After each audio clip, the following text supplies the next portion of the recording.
Church History by Eusebius of Caesarea, translated by Arthur Cushman McGiffert. Book 8, Part 3, Chapters 14 through 17. Chapter 14. The Character of the Enemies of Religion.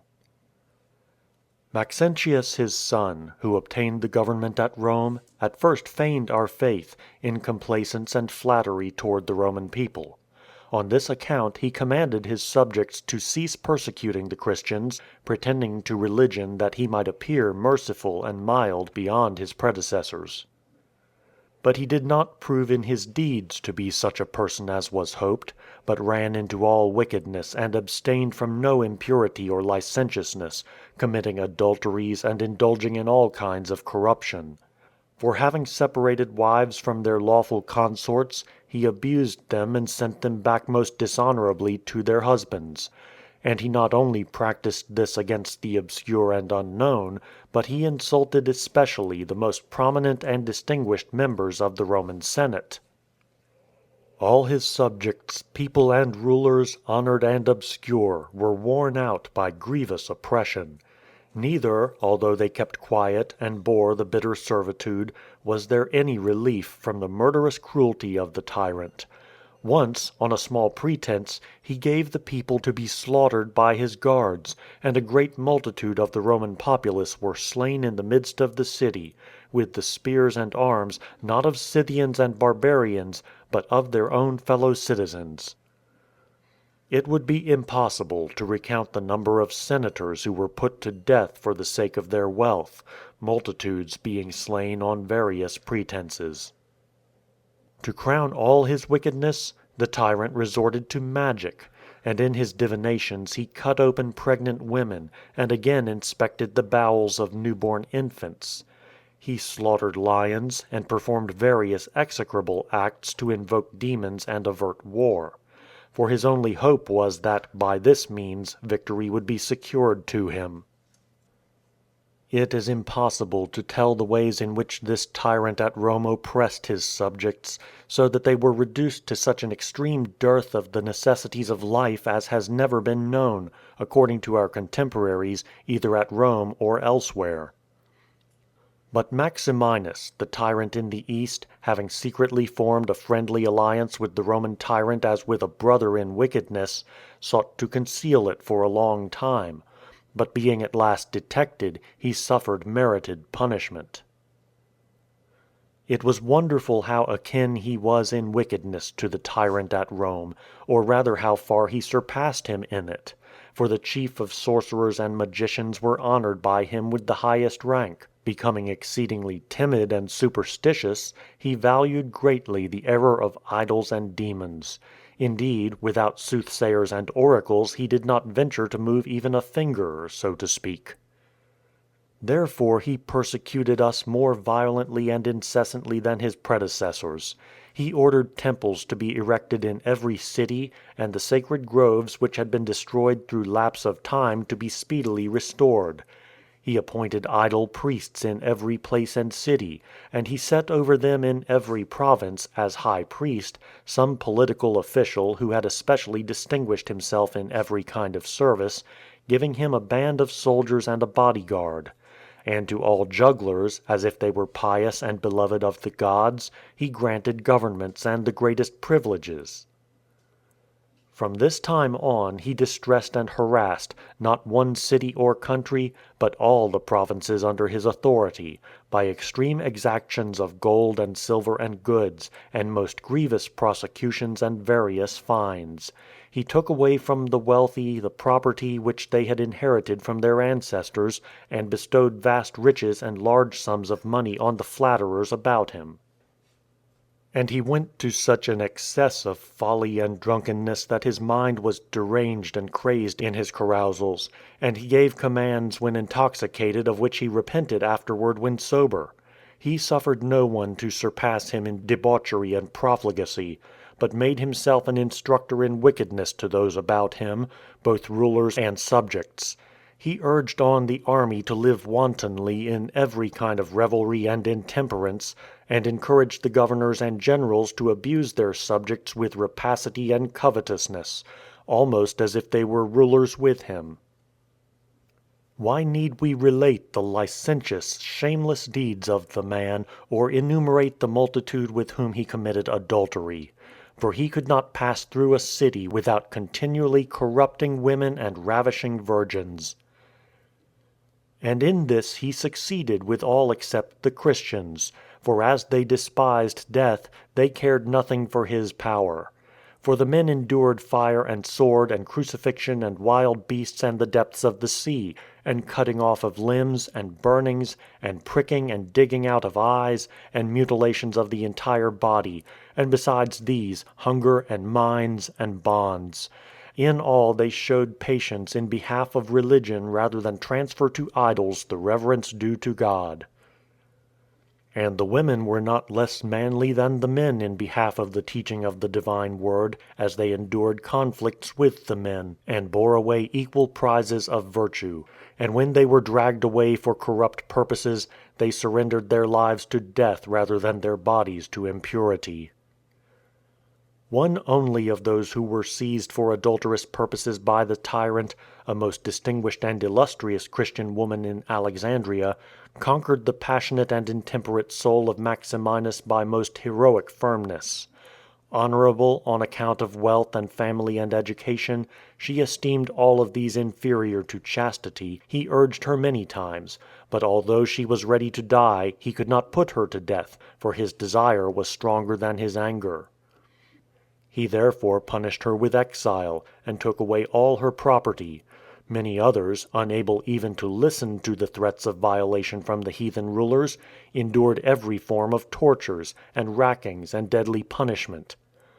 These indeed should be admired, but far the most admirable was that woman at Rome, who was truly the most noble and modest of all, whom the tyrant Maxentius, fully resembling Maximinus in his actions, endeavored to abuse.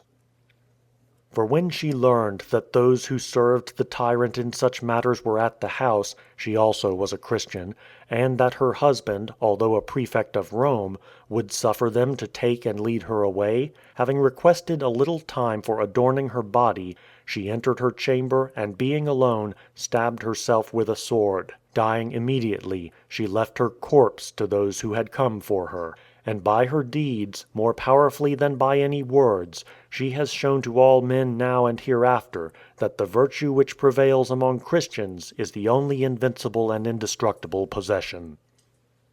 Such was the career of wickedness which was carried forward at one and the same time by the two tyrants who held the East and the West.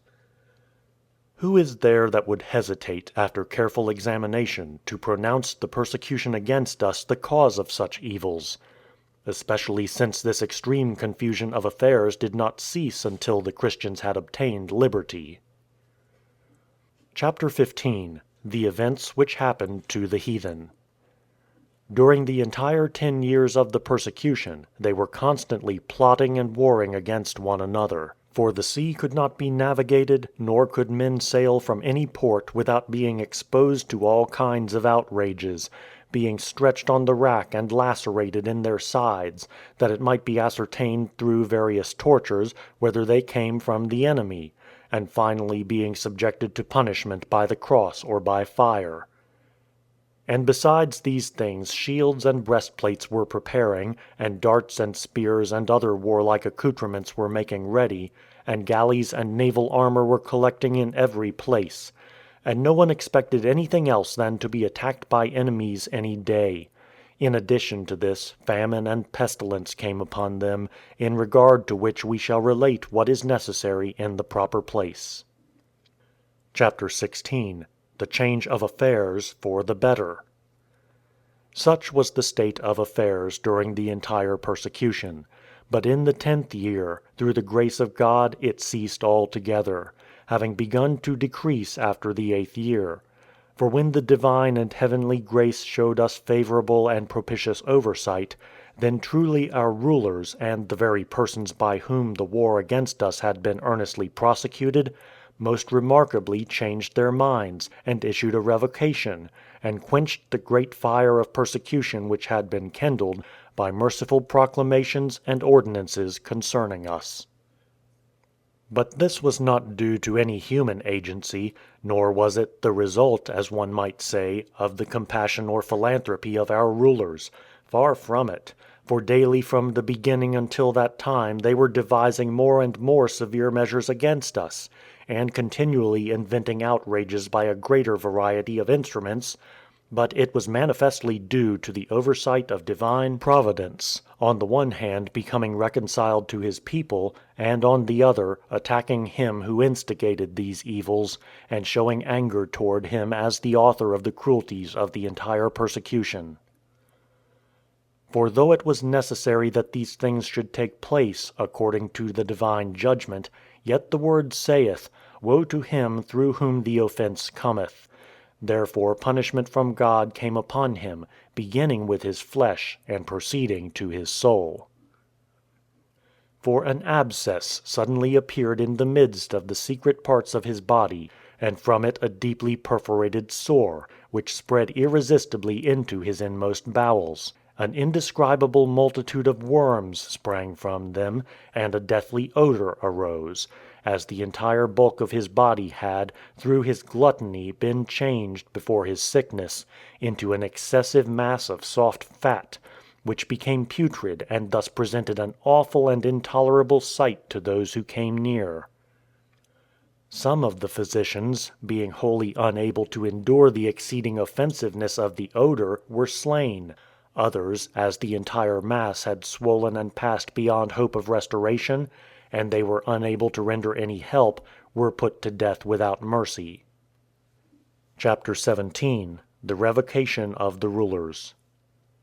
Wrestling with so many evils, he thought of the cruelties which he had committed against the pious. Turning therefore his thoughts toward himself, he first openly confessed to the God of the universe, and then summoning his attendants, he commanded that without delay they should stop the persecution of the Christians, and should by law and royal decree urge them forward to build their churches and to perform their customary worship, offering prayers in behalf of the emperor. Immediately the deed followed the word. The imperial decrees were published in the cities, containing the revocation of the acts against us in the following form. The Emperor Caesar Galerius Valerius Maximinus Invictus Augustus Pontifex Maximus, conqueror of the Germans, conqueror of the Egyptians, conqueror of the Thebans, 5 times conqueror of the Sarmatians, conqueror of the Persians, twice conqueror of the Carpathians, 6 times conqueror of the Armenians, conqueror of the Medes, conqueror of the Adiabani, tribune of the people the 20th time, emperor the 19th time, consul the 8th time, father of his country, proconsul, and the Emperor Caesar Flavius Valerius Constantinus, Pius Felix Invictus Augustus, Pontifex Maximus, tribune of the people, emperor the 5th time, consul, father of his country, proconsul, and the Emperor Caesar Valerius Licinius, Pius Felix Invictus Augustus Pontifex Maximus, tribune of the people the 4th time, emperor the 3rd time, consul, father of his country, proconsul, to the people of their provinces, greeting. Among the other things which we have ordained for the public advantage and profit, we formerly wished to restore everything to conformity with the ancient laws and public discipline of the Romans, and to provide that the Christians also, who have forsaken the religion of their ancestors, should return to a good disposition. For in some way such arrogance had seized them and such stupidity had overtaken them, that they did not follow the ancient institutions which possibly their own ancestors had formerly established, but made for themselves laws according to their own purpose, as each one desired, and observed them, and thus assembled as separate congregations in various places. When we had issued this decree that they should return to the institutions established by the ancients, a great many submitted under danger, but a great many being harassed endured all kinds of death. And since many continue in the same folly, and we perceive that they neither offer to the heavenly gods the worship which is due, nor pay regard to the God of the Christians, in consideration of our philanthropy and our invariable custom, by which we are wont to extend pardon to all, we have determined that we ought more cheerfully to extend our indulgence in this matter also, that they may again be Christians, and may rebuild the conventicles in which they were accustomed to assemble, on condition that nothing be done by them contrary to discipline. In another letter we shall indicate to the magistrates what they have to observe. Wherefore, on account of this indulgence of ours, they ought to supplicate their God for our safety, and that of the people, and their own; that the public welfare may be preserved in every place, and that they may live securely in their several homes. Such is the tenor of this edict, translated as well as possible from the Roman tongue into the Greek. It is time to consider what took place after these events. That which follows is found in some copies of the 8th book. The author of the edict very shortly after this confession was released from his pains and died. He is reported to have been the original author of the misery of the persecution, having endeavored, long before the movement of the other emperors, to turn from the faith the Christians in the army, and first of all those in his own house, degrading some from the military rank, and abusing others most shamefully, and threatening still others with death, and finally inciting his partners in the empire to the general persecution. It is not proper to pass over the death of these emperors in silence. As 4 of them held the supreme authority, those who were advanced in age and honor, after the persecution had continued not quite 2 years, abdicated the government, as we have already stated, and passed the remainder of their lives in a common and private station. The end of their lives was as follows. He who was first in honor and age perished through a long and most grievous physical infirmity. He who held the second place ended his life by strangling, suffering thus according to a certain demoniacal prediction, on account of his many daring crimes. Of those after them, the last, of whom we have spoken as the originator of the entire persecution, suffered such things as we have related. But he who preceded him, the most merciful and kindly Emperor Constantius, passed all the time of his government in a manner worthy of his office. Moreover, he conducted himself towards all most favorably and beneficently. He took not the smallest part in the war against us, and preserved the pious that were under him unharmed and unabused. Neither did he throw down the church buildings, nor devise anything else against us. The end of his life was happy and thrice blessed. He alone at death left his empire happily and gloriously to his own son as his successor, one who was in all respects most prudent and pious. He entered on the government at once, being proclaimed supreme emperor and Augustus by the soldiers. And he showed himself an emulator of his father's piety toward our doctrine. Such were the deaths of the 4 of whom we have written, which took place at different times. Of these, moreover, only the one referred to a little above by us, with those who afterward shared in the government, finally published openly to all the above-mentioned confession in the written edict which he issued.